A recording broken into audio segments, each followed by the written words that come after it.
भारत कभी पहले हमला नहीं करता, लेकिन जवाब जरूर देता है। ऑपरेशन सिंदूर इसका सबसे ताजा एग्जाम्पल है। पर ऐसा पहली बार नहीं हुआ, इतिहास गवाह है। जब जब पाकिस्तान ने भारत पर हमला किया, तब तब भारत ने ऐसा जवाब दिया कि दुनिया देखती रह गई और पाकिस्तान चारों खाने चित हो गया। तो इस वीडियो में भारत के अब तक के बड़े बड़े रिटेलिएटरी मिलिट्री एक्शंस को डिटेल में समझेंगे। मेरा नाम है हरीम और आप देख रहे हैं स्विच।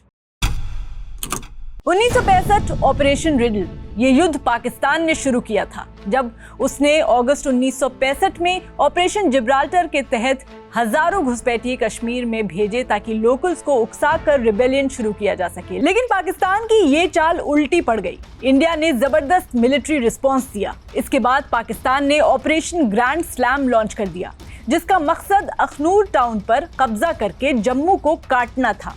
इंडिया ने इसका जवाब दिया ऑपरेशन रिडल से।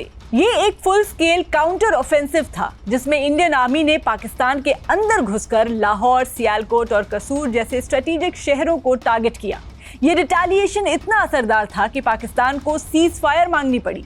ये युद्ध 22 दिनों तक चला और आखिर में ताशकंद समझौते के साथ एंड हुआ। तो ये एक एग्जाम्पल था, initiator Pakistan, responder India. 1971 operation cactus lily, जब ईस्ट पाकिस्तान में, जो अब बांग्लादेश है, पाकिस्तानी आर्मी ने लाखों बंगाली सिविलियंस और महिलाओं पर जुल्म ढाए, तो इंडिया पहले मदद को सामने आया।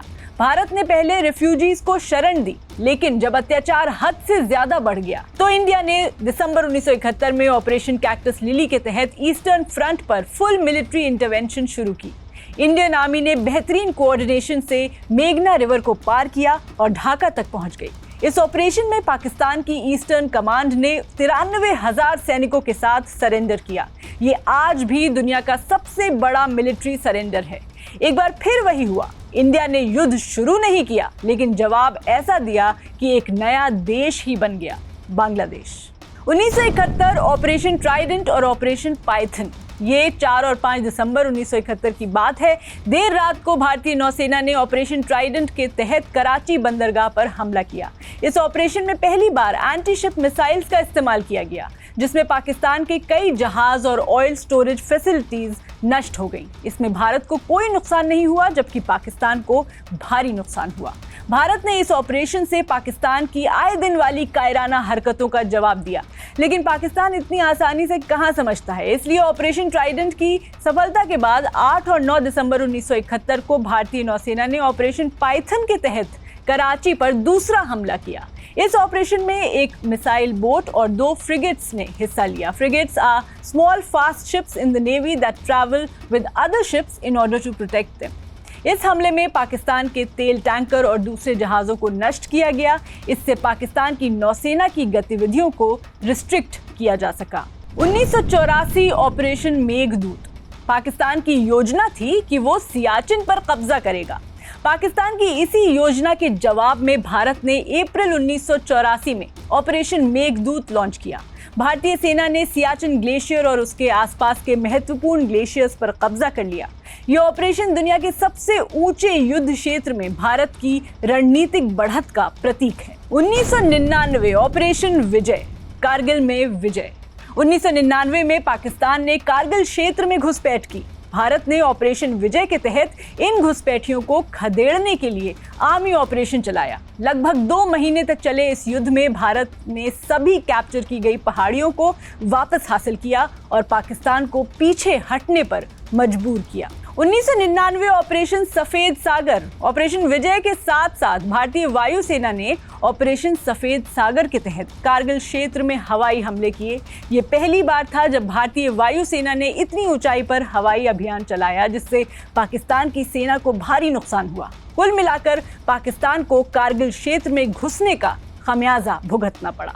2016 सर्जिकल स्ट्राइक्स, ये भारत ने उरी हमले का जवाब दिया था। 18 सितंबर 2016 को उरी में भारतीय सेना के कैंप पर आतंकी हमला हुआ, जिसमें 19 जवान शहीद हुए। इसके जवाब में भारतीय सेना ने 29 सितंबर को नियंत्रण रेखा के पार जाकर आतंकी लॉन्च पैड्स पर सर्जिकल स्ट्राइक की। ये पहली बार था जब भारत ने सार्वजनिक रूप से ऐसी कार्रवाई की और इससे पाकिस्तान को क्लियर मैसेज दिया गया। 2019 ऑपरेशन बंदर, ये भारत भारत ने पुलवामा हमले का बदला लिया था। 14 फरवरी 2019 को पुलवामा में सीआरपीएफ के काफिले पर आत्मघाती हमला हुआ। इसमें हमारे देश के 40 जवान शहीद हुए।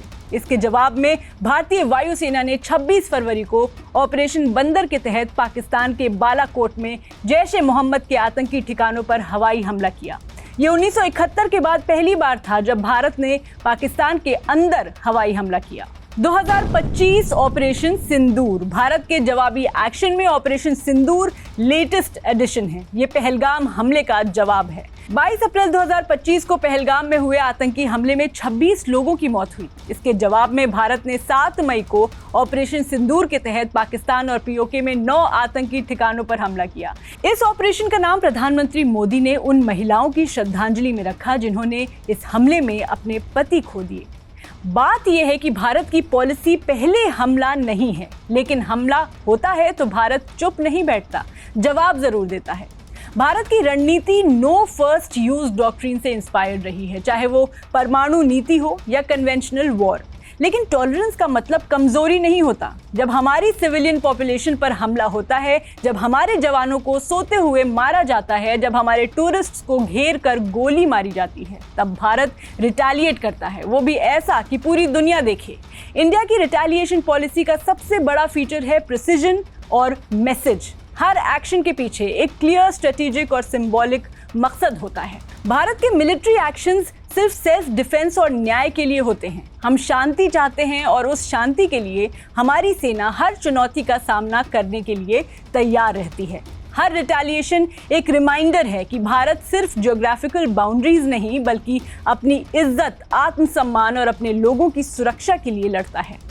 जब इंडियन आर्मी टाइगर हिल पर तिरंगा लहराती है, जब आईएनएस निपात कराची हार्बर में आग लगाता है, जब हमारी एयरफोर्स बालाकोट में एग्जैक्ट टारगेट पर लेजर गाइडेड बॉम्ब गिराती है, जब स्पेशल फोर्सेस पीओके में जाकर लॉन्च पैड्स उड़ाते हैं, तो वो सिर्फ टैक्टिकल सक्सेस नहीं होता, वो मैसेज होता है कि हम अहिंसा में विश्वास करते हैं लेकिन चुपचाप मरेंगे नहीं। तो भारत की नो फर्स्ट यूज डॉक्ट्रिन पर आपकी क्या राय है? Do let us know in the comment section.